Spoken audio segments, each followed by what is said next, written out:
างหอยจีเละกะไลนั้นปีนาวเละกะปูนันนาวอหิสุเกยในฮีฮิซิจุนดูนี่นี่กว่าเป็นดินหัวนี่ลำทูฮิโลสังกัดจะโกสมงาเลบุมาอินเดียนกอร์เมนินถ้าเราจัดเดอมตายที่เฮ็ดเป็นในนาวตุนกุมสมกุกอลินตะหนินดูนี่กว่าเป็นดินถ้าเราจะป้าจะนูกะฮีตีฮีลุงสีนั่นแหละลุงเนี้ยนั่นเองละวะน้ำปีจะลายอ่างอ่ะอีพ่นตัวดิ่งหัวหิตาย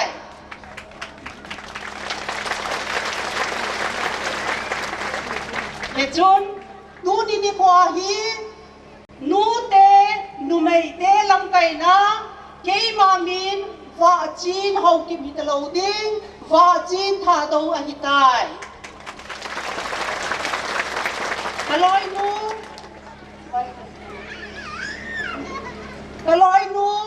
Vice President จินในหอยสิงสิบหินสิงสิบตีตาเหลาดิ้งจินในหอยท่าตัวตีเดียหิตายอาดังสิจูเสดาตังกติงท่าตัวจะนูจะมาอีตีเตียงเล่อีกิมุงขันนาวอมตะปอยอีสิจูนดูเดียนหายินประเทศนินท่าตัวจะเตลาอีบุงขันนะอีเสขันนะลาโดปีตาวเฮน Vice President Noon โฮ Chief Guest กูเตียดิงินโฮปาวิน welcome นะคัดในปิววินตินจุดเดียงเละ Treasure Noon slogan สับนั้นในดิ่งฮีดุนยาฮี slogan ทุ่งโตอินสับดิ่งูเฮจิจูท่าโดนไม่เตอีพามูเฮดิ่งฮีKAP Hoinu Thado TWS General Headquarters ION Kan Kualiana Uza Omta R Hang Mingtanga Vice President MNF Le U James Virate General Secretary Can MNF Join Pu David Malswam Tuanga Secretary MNF Tetunga Kinlung Takin Kan lom thu kan don puang ya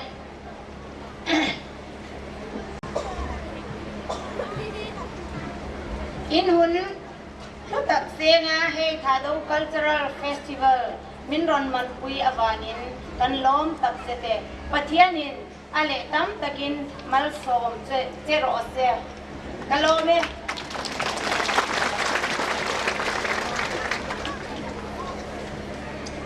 PWA เตพัดอาจารย์นับเป็นนาดิ่งิน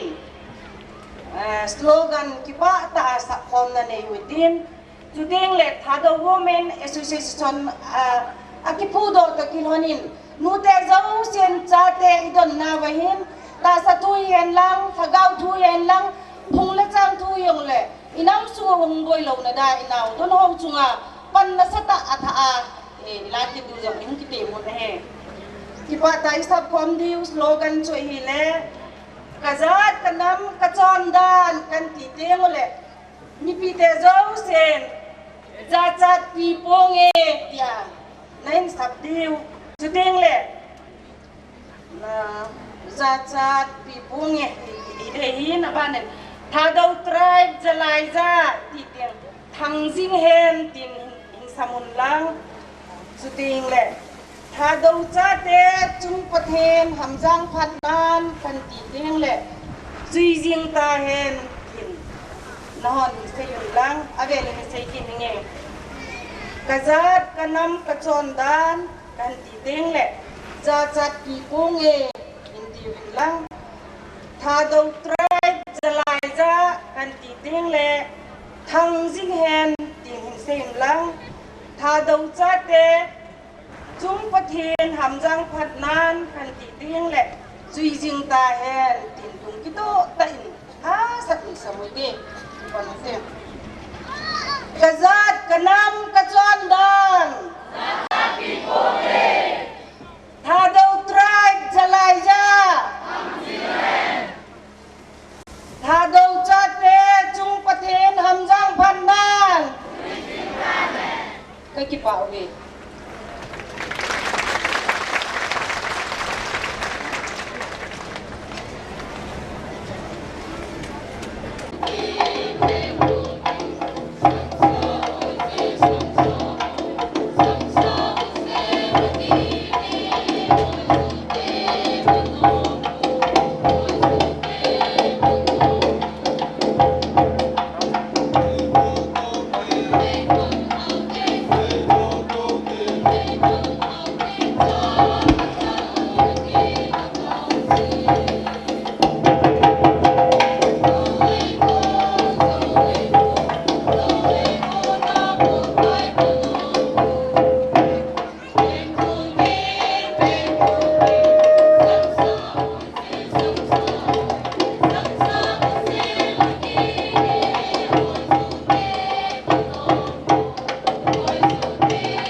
TSA DYF at hey Bozing tayo nakipaw ba tu chana TSA branch district block kumo hi mi bihin ihan lom deu kata sanin ichichu hin sayin katin tu chana hin TSA Delhi aumin Bangalore aumin Hyderabad aumin Burma aumin Judele Aizawl aumin Mizoram Assam aumin Manipur sunga foreign Malaysia jong na lain Judele Manipur sunga district Abon in Akilosoin Sadar Hills Churachandpur Chandil Infal Judele Jiribam Judele Aneu Neavin block Akyong Kidin Tin Tong Laizang block Judele Konghom block Tin Akyongin Tu Chanahin Patin Lung Sedin TSA hi Ginapi Theta Kai Tawina he Tu Nung Tu Ban Jong Le TSA hi Ahin Sot Jing Na Dingin Dunia Hong Ki Khom Tha Tu Chanu Chapazo Se Chunga Aking Amin TSA Hing Sot Hen Tu Na Banin TSA Aizawl Ten Phat An La Pai Di Wahin TSA General Headquarter Phat Ichan Trinitante Mizoram Thadau Student Association TSA Hingin Chibai Kabu Kacheu Ana sabenin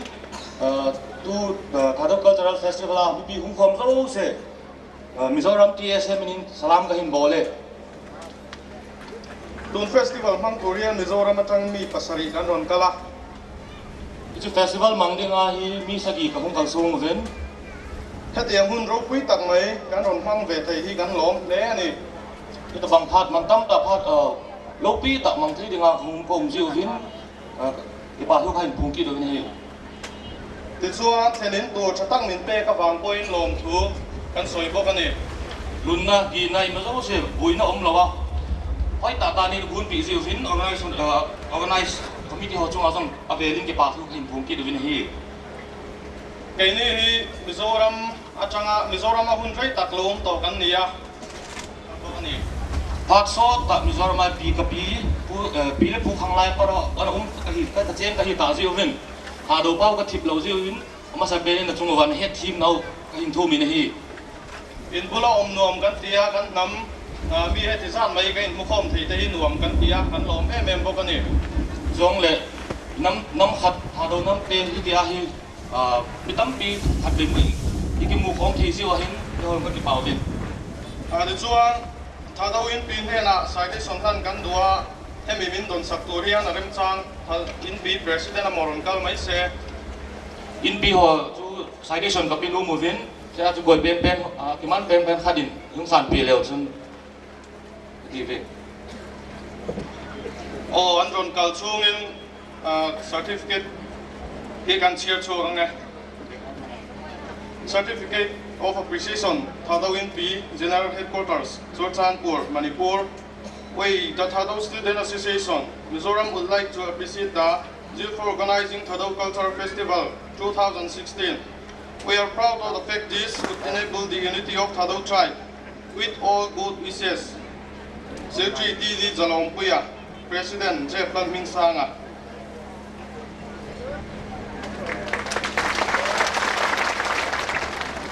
Repeat all na bon sawen di ko po.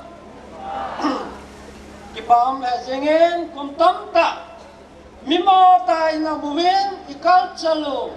Ya identity ki subil khamin na buwin. Dukum kum san le som la gumin. Ihin ki hatawin ihinaw. Iso now ibi ham tin ki hatawin. Lam kai zam ta ta tinga tim han gowin. Tunin imang thei tawin. Ito yo se iman sa thiwa phaphai papa pathen taban halang Chule dunia jin gunai hupan peu pu thram thaga hin amoi ta hin jong la VIP VIP zo se kazana salam kan bin te ho thiwa te wa hin zo se hin aphat hum ka dei bin ahila phayo se ka bodo zo povin Hiti cultural festival in Matla ki thu pin ding jong kape jo povin ahi wangin azad mi ding wen chumak tham khat kan nei no mo ve e ho tha do ho hi zat ne hi po ve ti thong ta iki sei don pe no mo wen izena mitile ichen now gam zo sahin mi mu sinai mo ven mi noi se ai mo ven ipje ham ti le e honi chon ni hello hi ne i hello hi chilai topinga my culture my identity culture kalta santa zui pa khu nei pa culture ki ti hin ka chon na ka ta sana ka zui pa ka hi na hi kam mi hi na hi ti pa he kum so tai na su mil jewa mi noi se le khang tong thei luwa inam kho hi po ve a hi la khang to lo a ching lo ti po ve non is kama e ho ching ma sa pen a them ma sa pen in a hi bin hem kum sang khat ku kum lang a hin I cha now mane pul ka ma zo hi nam ta bin he hi cha chi chi lai tun chen khom piu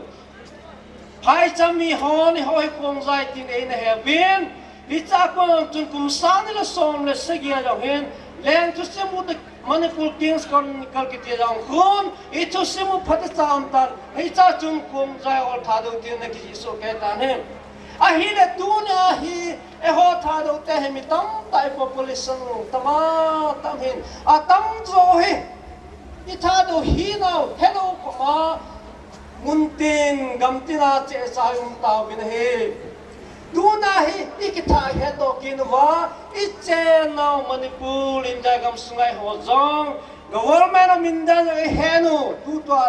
hat tai henu Mipite ho tuam State sa yung din piu Omega School Representative TYA Talenga Panahongin Hote Udin Gali Muhite Naute ho Hello everyone. Ay, jam ta le pa pile puch len nga go la go tunyang form tha do cha te do se. Na bon no me ga go ni salam kan pibin e. Chule Diwaya den school ni sa la jo me ga te.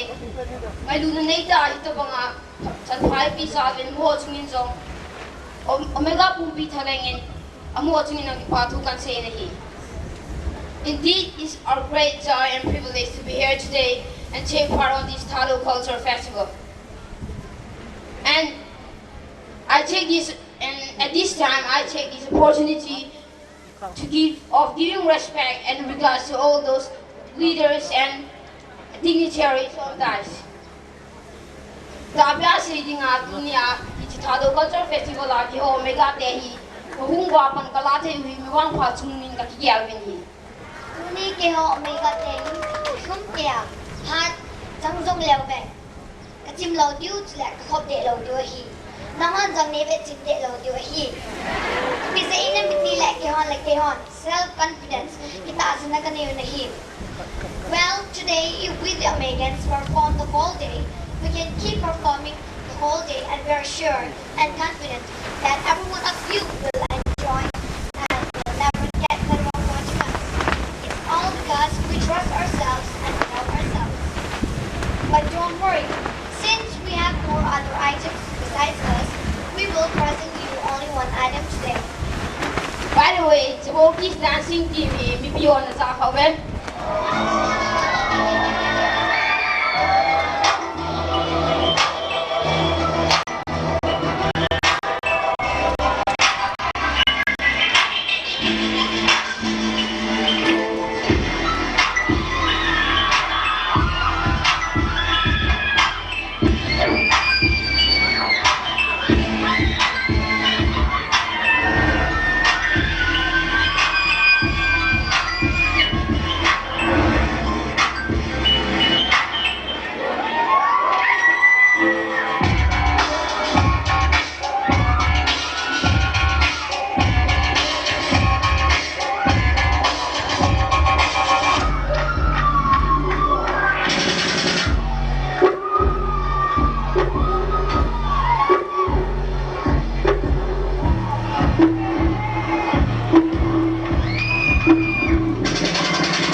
sorry for party rocking. Every day I'm shuffling.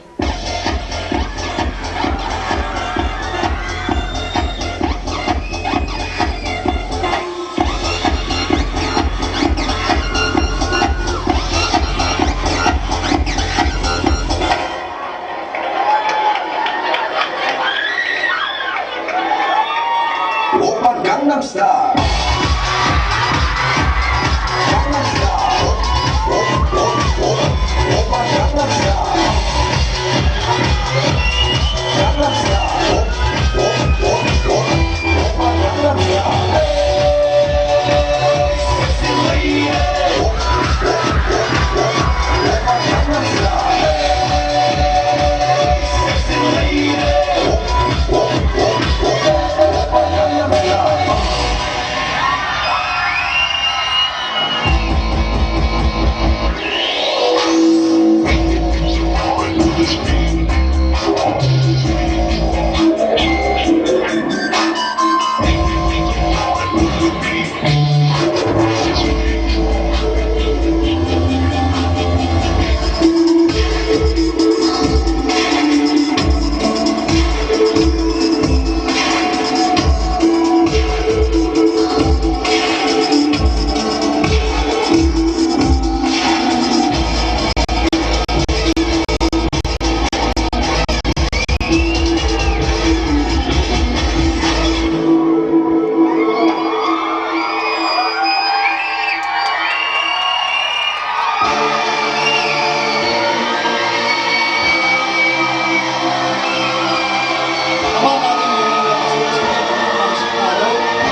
Noon ba choy la sa ding nunga Mercy Thado stage akan kowe. Kaya umte di gindi maho nahi nahilot na laasang sang kente so na atya hong kung ipe sisu nete are nang noong na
Gibaumin kamu pi culture tour kunin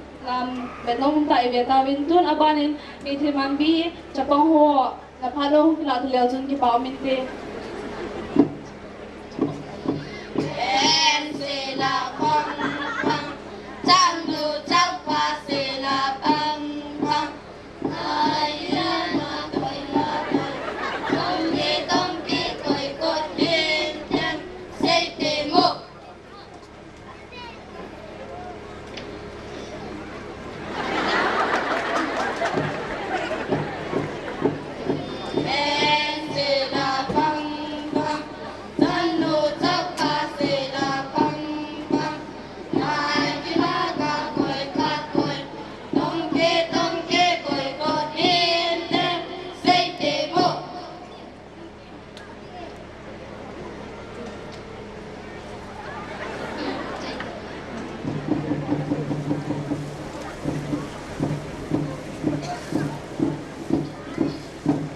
Abanan beksadi wilen dut tilte.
This is the traditional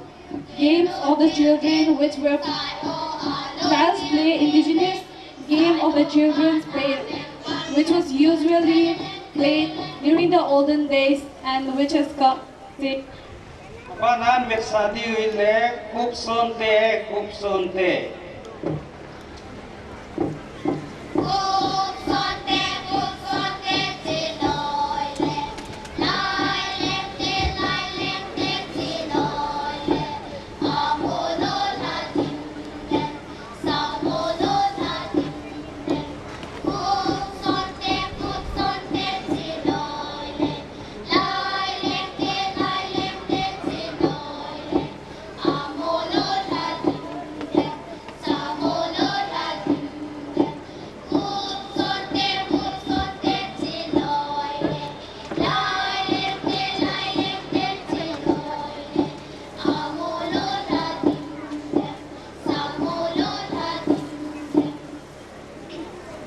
Panan Versadi Wile, Gulo Kive.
Chainan Versadi Wile, Kei Kalame Lamkola.